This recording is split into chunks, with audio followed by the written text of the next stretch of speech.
पूरी एक तैयारी के साथ, एक प्रेपरेशन के साथ उसको कोर्ट में जाना चाहिए।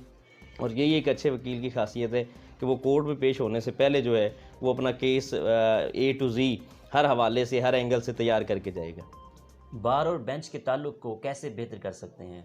उसमें ये कि इंशाल्लाह अल्लाह पाक हमें कामयाब करता है तो बार और बेंच का जो ताउन है वो मिसाली होगा। हमने कोई ये लड़ाई झगड़े वाली कोई बार बेंच नहीं बनानी। हमने पुरअमन तरीके से और एज़ पर लॉ जो है, कानून और कायदे के तरीके के साथ हमने जुडिशरी और वकला के साथ भाइयों के जो मसले मसाइल हैं वो, चूँकि पहले एक वकील बनता है, बाद में जाके एक जज बनता है, हमने ये भाई भाई का जो रिलेशन है इसको बरकरार रखना है इंशाल्लाह। ठीक है सर, आप बार के जनरल सेक्रेटरी के इलेक्शन लड़ रहे हैं, आपकी क्या सोच है, क्या विजन है? जब आप जनरल सेक्रेटरी बन जाएंगे तो वकला बरादरी के कौन से मसाइल हैं मिंचनाबाद में जो आप हल करेंगे? ये आपने बड़ा अच्छा सवाल किया। जिस तहसील बार एसोसिएशन मिंचनाबाद से मैं इलेक्शन कंटेस्ट कर रहा हूँ जी, यहाँ पे ये है कि बेशुमार मसाइल हैं जो कभी भी शायद मंजर आम पे नहीं आए। ये आपके चैनल का बहुत शुक्रिया कि आपने मतलब हमें इतना टाइम दिया और आपने इस इशू को रेज़ किया। नंबर एक तो ये है कि यहाँ पे छोटी सी बार है, 227 मेंबर हैं यहाँ पे नादरा ऑफिस आप चले जाएं, वहाँ पे बड़ा बुरा हाल है। कोई सीनियर सिटीज़न चला जाए उसके लिए भी मसाइल हैं, कोई एडवोकेट चला जाए उसके लिए भी मसाइल हैं। उसके अलावा आप हॉस्पिटल के अंदर चले जाएं, सेहत की जो है सहूलियात वो ना होने के बराबर हैं। तहसील मिंचनाबाद जो है वो सबसे बड़ी तहसील है बहावल नगर की, लेकिन पसमानदगी के लिहाज से इतने बुरे हालात हैं कि आप अब आए हैं तो आप देख लें कि बारिश हुई है तो कितना पानी वगैरह और ये सूरत हाल है। अब उसमें यह कि नादरा में अगर अल्लाह ने मुझे कामयाब किया, नादरा में हम वकला के लिए एक अलग काउंटर बनवाएंगे। लैंड रिकॉर्ड सेंटर जो है उसमें हमने इंशाल्लाह वकला फैमिली और वकला के लिए अलग काउंटर बनाएंगे। हॉस्पिटल के अंदर हम एक साइड रूम का अरेंज करेंगे और अगर अल्लाह ने हमें मौका दिया इंशाल्लाह और हम पूरा पैनल आता है तो अल्लाह के हुक्म से हम अपनी वकला कॉलोनी के लिए भी पूरी कोशिश करेंगे। सर वकला बरादरी के क्या मसाइल हैं, ख़ास तौर पर यंग वकला के? यंग वकला के जो हमारे इधर हैं 227 की मतलब जो बार है इसमें बमुश्किल से जो चैम्बर्स हैं वो 35 से 40 चैम्बर्स हैं।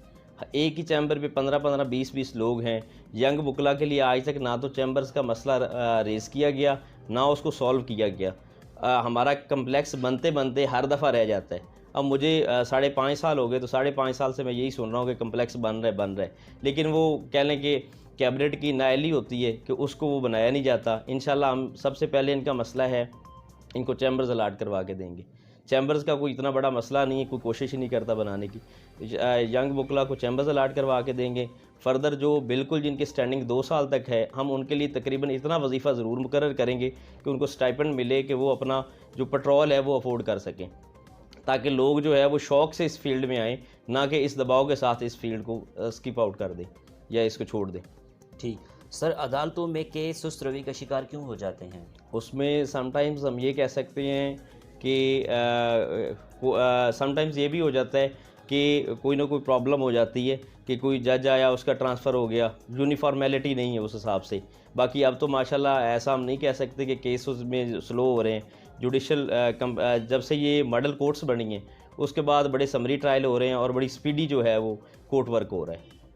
सर आप किस तरह के केस टैकल करते हैं, सिविल या दीवानी? मैंने जो है अपनी वकालत की जो है इसमें मैं कहूँगा कि ABC जो है मैंने अपने सीनियर चौधरी इशफाक गुज्जर साहब से सीखी और मैं उनको देख के जिस तरह वो बोल्ड और बहुत अच्छे तरीके से फ़ौजदारी केसेस को हैंडल करते हैं तो मैंने वो उनके नक्शे कदम पे चलते हुए फ़ौजदारी केसेस को आके जो है वो हैंडल किया। लेकिन चूँकि छोटी बार है इसमें मिसलिनियस काम भी होता है, लेकिन फ़ोकस जो है वो फ़ौजदारी मुकदमात में।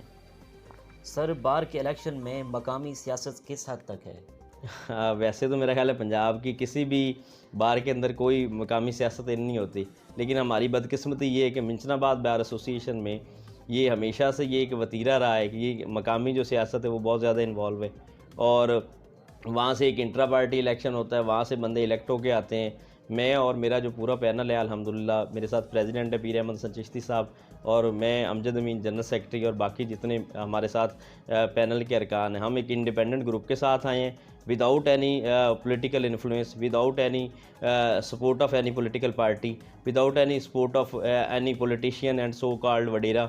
हम अपने एक वकला काज के लिए आए हैं। हम कहते हैं कि वकील का वोट वकील ही मांगे, वकील ही उसके दरवाजे पे जाए जी, ना कि किसी सियासतदान की कॉल पे या सियासतदान की आवाज़ पे वो बंदा वोट कास्ट करे। सर, आवाम के लिए अदालतें बुनियादी हकूक़ के हवाले से क्या अहम किरदार अदा कर रही हैं? अब तो माशाल्लाह जैसे एक बड़ा अच्छा कह लें भी एक मीडिया का भी दौर है, लोग समझते हैं। और अगर कोई भी बंदा है, पहले वो थाने कचहरी या किसी पॉलिटिशियन के डेरे पे जाता था, वो कोर्ट को अप्रोच करता है। कोर्ट्स के अंदर बेशुमार रिलीफ भी लोगों को मिलता है, और कोर्ट्स जो है बड़े एहसन तरीके से काम कर रही हैं। सर, अगर मैं आपकी पर्सनल लाइफ को डिस्कस करूँ तो आपकी हॉबीज़ क्या-क्या हैं? हॉबीज़ में ये है कि बुक रीडिंग, उसके अलावा खेलों में ये है कि क्रिकेट वगैरह मैं खेलता रहूँ, बैडमिंटन खेलता रहूँ। लेकिन अब तो आजकल जो है वो टाइम ही नहीं मिलता अपने प्रोफेशन के हिसाब से, या फिर ये वीकेंड पे वैसे घूमने फिरने चले गए। जो केस आपके पास आता है उसको प्रॉपर स्टडी करके आप हल करते हैं? अल्हम्दुलिल्लाह ना सिर्फ मैं, बल्कि जिस चैम्बर से मैं हूँ, पूरी मिंचनाबाद क्या आप बहावलपुर डिवीज़न तक चले जाएँ, मेरे जो सीनियर हैं वो उनका इसी वजह से जो एक नेम एंड फेम है कि इस चैम्बर से जो भी जाता है, हमने यहाँ पे क्लासिफिकेशन बनाई हुई है। जिसने सिविल केस को हैंडल करना है वो सिविल करेगा, जिसने क्रिमिनल को करना है वो करेगा, जिसने फैमिली को करना है वो फैमिली को करेगा। वो एक अच्छे तरीके से एक तैयारी के साथ इंशाल्लाह उसमें अपीयर होते हैं, और फिर फैसला तो मेरे मालिक ने करने, लेकिन ये नहीं होता कि कमी कोताही हमारे एंड पे कोई नहीं रहती इंशाल्लाह। आपकी आइडियल पर्सनैलिटी कौन है? कायद आज़म मोहम्मद अली जिन्ना, क्योंकि वो आपके सामने है कि उन्होंने किस तरह एक ख्वाब को जो है वो शर्मिंदा ताबीर किया। अच्छा, किताबें जो आप पढ़ते हैं उसका फेवरेट राइटर कोई आपका होगा जिसकी किताबें आप पढ़ते हो? जो है फेवरेट राइटर के हवाले से आपने कहा कि अगर पोइट्री में देखना चाहें, क्योंकि उसमें बहुत सारी चीज़ें आ जाती हैं। अगर आप पोइट्री में चले जाएं तो वो इकबाल का जो है वो कोई आसानी नहीं है। फर्दर मोर अगर आप उसमें चले जाएं, लिटरेचर वगैरह में चले जाएं, तो उसमें भी बेशुमार ऐसे लोग हैं। अगर आप इंग्लिश वगैरह में चले जाते हैं तो वो शेक्सपियर वगैरह की तरफ लोग चले जाते हैं। तो अब ये कि उसमें तो आप अगर आप इसको स्पेसिफाई करें कि आप, क्योंकि पोइट्री का अलग है, दूसरा को अगर नावल निगार है वो अलग है। अगर उर्दू में चले जाए तो जैसे अशफाक साहब हैं, इस तरह करके फिर वो एक फ़ील्ड, एक लंबी फील्ड है उसमें तो। अच्छा सर, माशाल्लाह आप कानूनदान हैं, तो अगर मौजूदा मुल्क की सियासी सूरत हाल के हवाले से बात करें तो आपका क्या तबसरा है इस हवाले से? अब उसमें ये है कि मौजूदा जो सेटअप हमारे बन चुका है इस वक्त, या जो सेटअप चल रहा है, अब बदकिस्मती ये है कि आप ये देखिए कि बहुत सारे लोग जो हैं वो एक्सपोज हो रहे हैं। पाकिस्तान में आज तक जो है जितने भी हाई एफ्स लोग हैं वो उस पर एक्सपोज नहीं हो सके।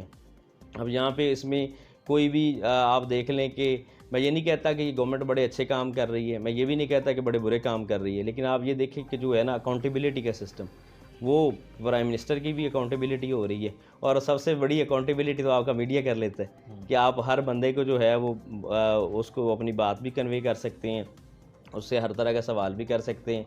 अगर इसी गवर्नमेंट का कहा जाए कि ये कहते हैं कि पोलिटिसाइज़ करते हैं और पॉलिटिकल विक्टिमाइजेशन हो रही है, तो लेकिन उसमें ये जहांगीर तरीन साहब भी चले गए, बाकी भी हैं। तो अब ये कि गवर्नमेंट जो है वो स्टेप्स तो अच्छे ले रही है, लेकिन इट विल टेक टाइम। ये कोई ये नहीं हो जाना कि रात को ख्वाब देखा और सुबह शर्मिंदा ताबीर हो जाएगा। इस पर थोड़ा टाइम लगेगा। इनको मेरा ख्याल है कि ये काम करने देना चाहिए, और जब ये 5 साल पूरे कर लें तो फिर एहतसाब के लिए मीडिया भी है, आवाम भी है, और इलेक्शन आएंगे, इलेक्शन में देखा जाएगा जिसने किया होगा कुछ वो डिज़र्व करेगा, अदरवाइज़ नई पार्टी आ जाएगी, नई लोग आ जाएंगे। अच्छा सर, आप इलेक्शन लड़ रहे हैं, आखिर में यंग वकला को, वकला बरदरी को, मिंचनाबाद के लोगों को आप क्या पैगाम देंगे? मैं तो अपने तमाम सीनियर्स, यंग और प्यारे भाइयों को, बहनों को यही पैगाम दूंगा कि डर और खौफ जो है वो सिर्फ़ आपको अल्लाह ताला की ज़ात का होना चाहिए। आप अल्लाह पे तवक्कल करके कोई भी ज़िंदगी का काम स्टार्ट करें, अल्लाह पाक उसमें आसानियाँ पैदा करता है। आपको किसी से डरने की ज़रूरत नहीं है। अगर आप बतौर वकील अपनी प्रैक्टिस स्टार्ट करते हैं तो आपको फेड अप नहीं होना चाहिए। साल 2 साल की एफ़र्ट है, उसमें एक अच्छी अर्निंग भी हो जाती है। और अगर आजकल हालात इस तरह की, कोई भी केस, 2-4 केस भी अगर यंग आदमी आके लेता है तो एक सरकारी मुलाजिम जो है जिसकी फ़्रेश जॉब होती है उससे अच्छे पैसे वो कमा लेते। इज़्ज़त, ऑनर है, वक़ार है, और एक डिग्निटी वाला प्रोफेशन है। तो मैं तो ये सजेस्ट करूँगा कि जो लोग पढ़ भी रहे हैं वो इस प्रोफेशन में आएँ, और ये जो है फेस ऑफ द सोसाइटी है, बल्कि क्रीम ऑफ द जो है ना पाकिस्तान जो है वो वकला क्रीम ऑफ द पाकिस्तान है। तो इनको ज़रूर आना चाहिए, एक लगन और जज्बे के साथ आना चाहिए, और अपनी मेहनत और एफ़र्ट के साथ अपने बलबूते पे आना चाहिए। मैं किसी के सहारे पे नहीं आया, अल्लाह पे तवक्कल करके आया हूँ, और अल्लाह पे भरोसा करके इलेक्शन में आया हूँ। और इसी तरह बाकी दोस्त भी हिम्मत करें, कोई मुश्किल बात नहीं है। लोग यहाँ पे बड़ा डरते हैं, डराते हैं, लेकिन मैं कहता हूँ अल्लाह पे आप तवक्कल करें, आपको किसी से डरने की ज़रूरत नहीं है। थैंक यू वेरी मच, आपने हमें टाइम दिया, अल्लाह आपको कामयाब करे। बहुत मेहरबानी, आपका भी बहुत बहुत शुक्रिया वंस अगेन कि आप आए, आपने हमें टाइम दिया। Thank you so much. जी तो नाज़रीन, आपने आज की शख्सियत प्रोग्राम सुना। इसी के साथ अपने मेज़बान अहमद महमूद को इजाज़त दीजिए। अल्लाह हाफ़िज़। अल्लाह निगहबान। पाकिस्तान जिंदाबाद।